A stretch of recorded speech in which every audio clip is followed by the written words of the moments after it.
Welcome to Tarkov for Dummies. Today I'm going to be going over everything you need to know about your stash and your PMC. If you don't know what your PMC is your main character. That is the character that you create loadouts for, that you will mainly run. You got your scavs and you got your PMCs. If you didn't see my other video, obviously your PMC you create your loadout for. Your scav is a character that is given to you every 45 minutes that has a random loadout. Whether it is good or bad, that is up to you. Actually, no, it's not. It's up to Fence. Fence is a trader. I will do a trader's video later. So, you have your PMC. You want to build your gun. You want to build your armor. You want to build your rigs. So, I'll just go off of my current PMC. As you can see, I've got a Ronin. I don't know why I have that head mount on. I probably found it in Raid, and I never took it off. So, I'm not going to be going through every single piece of armor that is in the game, but I will go through the important things. So, you have your headwear. Typically, this is a helmet. For instance, I have some insurance that, again, I'll get into insurance later. This is your normal helmet. It covers the top of your head and the nape of your neck, which is the back of your neck. You can see your armor rating based off of those Roman numerals on the plate symbol, or if you inspect, you can also see down here under armor class. There's an arrow, a drop-down arrow that shows you exactly what part of the head it covers, and then you have your earpiece spot. Earpieces might not seem as useful as you might think, but you should always wear them. They are incredibly useful. Yes, they have no armor rating, but they do have an actual built-in use. They help you hear footsteps better, as well as muffling gunshots so that it doesn't sound like you're actually shooting a gun next to your ears. So, you can carry on you your two primaries, a secondary, and a knife. Typically, you only want to carry one primary, and unless you're bringing a sniper or something, you don't really want to have a secondary on you because it is just added weight.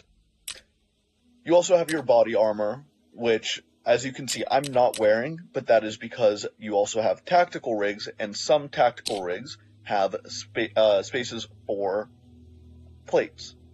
For instance, this RBAF, or other ones like the Osprey or the whatever the hell this is called, the CPC and the ABS. They all carry plates on their own. Then there's also the Koruns, which are just normal body armor that you would put a tactical rig over, and that gives you your added spaces to carry your mags, to carry your extra ammo, some health items, whatever you want to carry. In your tactical rig and your pockets, you have the ability to set a keybind to usable or throwable items. For instance, you can't set it to your mags because you need to reload them into your gun. You can just press install both here and in Raid, that mag. In Raid, if you do not have space for your mags, it will drop on the ground, and you will lose that mag until there is space for one to come back into your rig. For example, I always keep my health item on 4, and I don't really keep a keybind for this because it just confuses me because I'm not exactly smart. But you can also set keybinds to all of these. So that is your primary uses. If you have something in your backpack, you have to physically pull it out of your backpack and put it in your rig if you want to set a keybind to it. There is no limitation on what can go between your backpack and your pockets or your rig, but there are definitely certain items that you want to keep in your backpack as opposed to on your person. As you can see in this backpack, I have an extra tactical rig. This tactical rig is a 3x3, meaning it takes up 9 spaces, but if you inspect, it holds 18 spaces of items. So it is a positive space.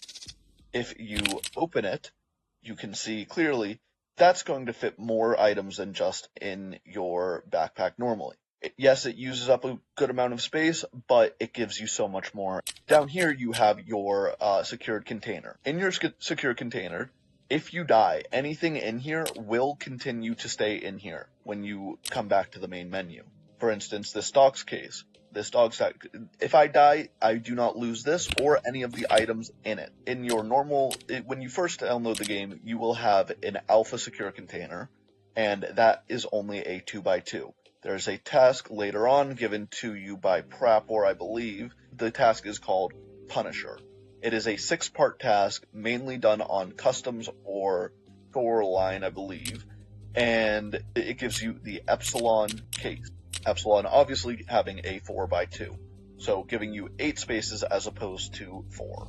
Then in your stash, your stash will not look like this early on. You need to get to certain levels to unlock these crates, but I will go into that later. I cannot express to you enough. The space in your stash is as important as it comes. There is nothing more important than space in Tarkov. If you buy the base game without having the premium version, you will have a very small stash. You will have a 10 by 30. It is a pain in the ass early game because you feel like you have so many items, but in reality you have no space to put them. You can upgrade your stash if you go to your hideout.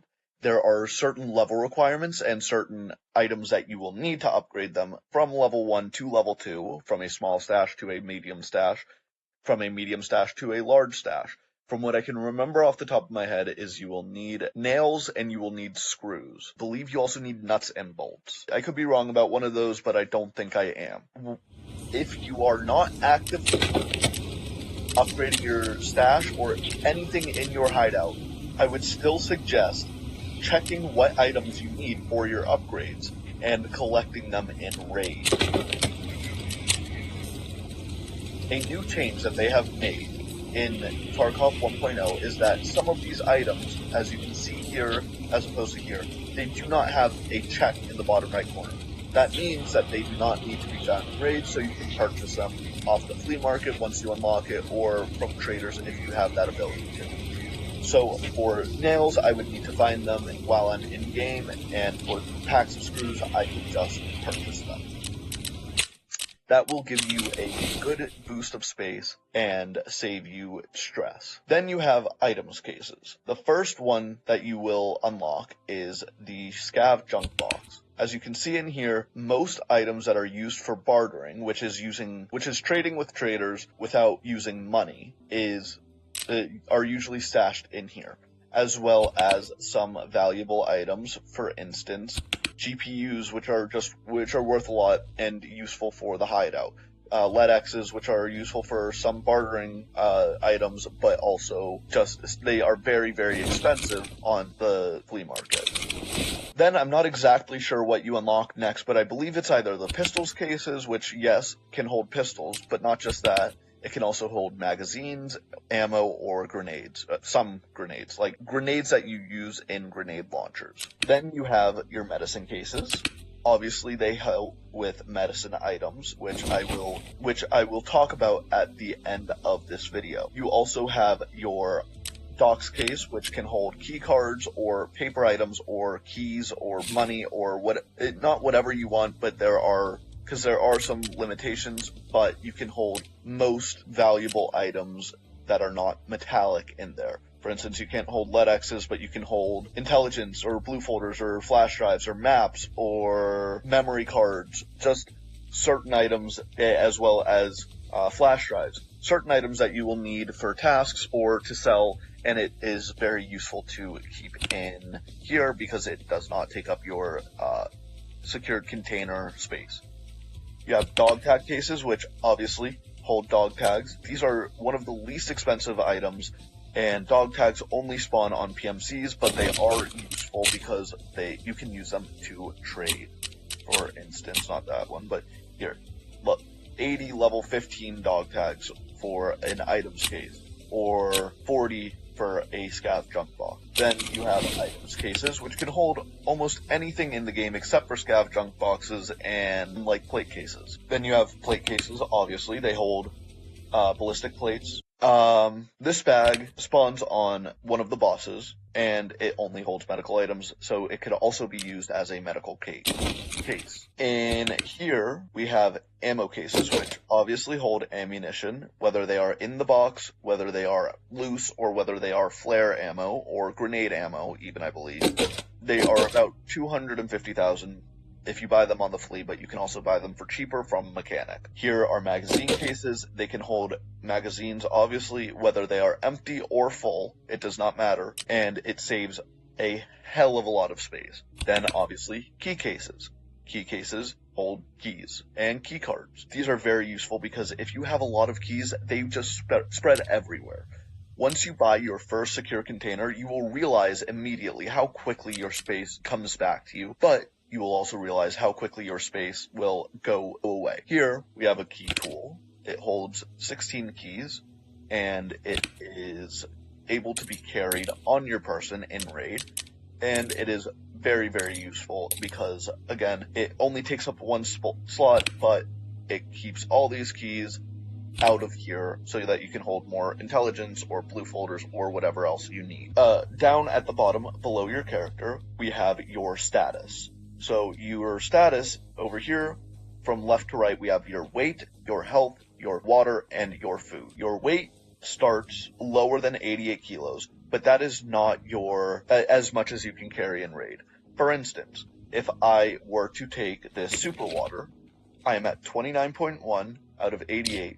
This super water is 3 kilos. It's going to put my weight in the yellow. That means my stamina will deplete much quicker, and I will lose food and water at a higher rate. Then you have your health. Obviously, getting shot or falling from a high distance or anything you could think of that could cause damage causes damage. But it's not just, oh, you have 440 health. No, each part of your body has its own health bar and is healed by itself. For instance, if my chest is at 25 and I use my grizzly, it does not boost all the health around me. It only focuses first on the part of your body that has the least amount of health, and then it goes up from there. So if my thorax is at 25 and my left leg is at 40 and my head is at 34, it's going to go from my thorax to my leg to my head. To use it in raid, you press the number or just use it. You can drag it and hold it over whichever part you want to use it on, or press the number. But a new tip that they added, if you hold down your hotkey and scroll down with your mouse wheel just once, it will give you the option to heal your whole body without having to go in and out or pressing the button multiple times. Then you have your food and water. Obviously, in order to survive, you need to drink and eat, and food can be scarce in some maps and in some raids. Then we have your skills. Your skills are what helps your character get better. For instance, your endurance helps with your stamina, and your strength helps with your max weight carry. Something like vitality can prevent you from getting heavy bleeds or even dying from blacked out limbs. Blacked out limbs, when a part of your body loses all of its health, it becomes blacked out and it becomes useless. Same thing as when it's fractured, but when it's fractured, it is not low on health, you just need a splint. If your leg is blacked out, you will hobble around the map and it will be a painstaking venture trying to get to your extract. The way to fix that is your surgery kits. Your surgery kits come in Serve 12 kits or in CMS kits. Have 3 uses and a high use time, and don't heal a lot of your health. Your surgery kits have 9 uses and take 20 seconds, so longer, but they also remove a fracture, and they will bring your body part back to having health. If you do not have a surgery kit, another option is to use a painkiller. For painkillers, you have things like analgens, which are pills. They take away some of your hydration, and they last for 80 seconds. Then you have morphine. Morphine lasts for longer, but it takes away energy and hydration. And you also have ibuprofen, which I believe takes away your hydration. You also have Vaseline and Golden Star, which take away a little bit less hydration, but also last longer. And then you have your injectors. Injectors are pretty straightforward. They have a low use time, and they all have their own shtick. For instance, the Propitol gives you, like, it regenerates health, removes pain, and helps with these skills, but only for a certain amount of time. And something like XTG only has antidote. So if you get poisoned from spikes in the labyrinth or from a cultist, then this is how you heal it. But it also takes away some of your health. Next up, we have heavy bleeds. Heavy bleeds are healed by Calloc bees or S-Marches or cats. Some health kits, like Grizzly's IFAX or AFAX, can heal heavy bleeds, while all those mentioned, as well as car kits, can heal light bleeds. Heavy bleeds look like a broken artery under whatever body part has it, and light bleeds are 2 drops of blood that are healed by bandages, whether it's these or normal bandages. I don't think I have any of. They take much less damage over time than heavy bleeds. Bleeds do not go away with time. You have to heal them. Same thing with fractures, same things with blacked out legs, same things with your health. Your health does not regenerate in raid. Next up, I'll talk about your ammunition. Every gun has its own caliber. For instance, this M4 that I'm using is 5.56. This ammo is 5.56. When you are trying to go into raid, make sure that you do not confuse your ammo. As you can see here, even though in this screen it doesn't, when it's close, this M61 might look like this M55A1, but it's not the same caliber. M55A1 is 5.56, M61 is 308 or 7.62x51. With this AP ammo for your 45 ACP, it also can look like this 9mm ammo. Just make sure you don't get confused on this. Make sure that you double check when you are not used to the sight of your ammo. Also with shotgun shells, I don't have any 20 gauge, but 1270 means that it is a 12 gauge. I don't know what 20 gauge says, but it is something different. As well as these Svedja ammos. These are 23x75. They are used for the KS-23, which is a later game shotgun. Do not try to stuff them into a 12 gauge. Some magazines, for instance, Gen 3s and all 5.5 magazines can also carry 300 blackout.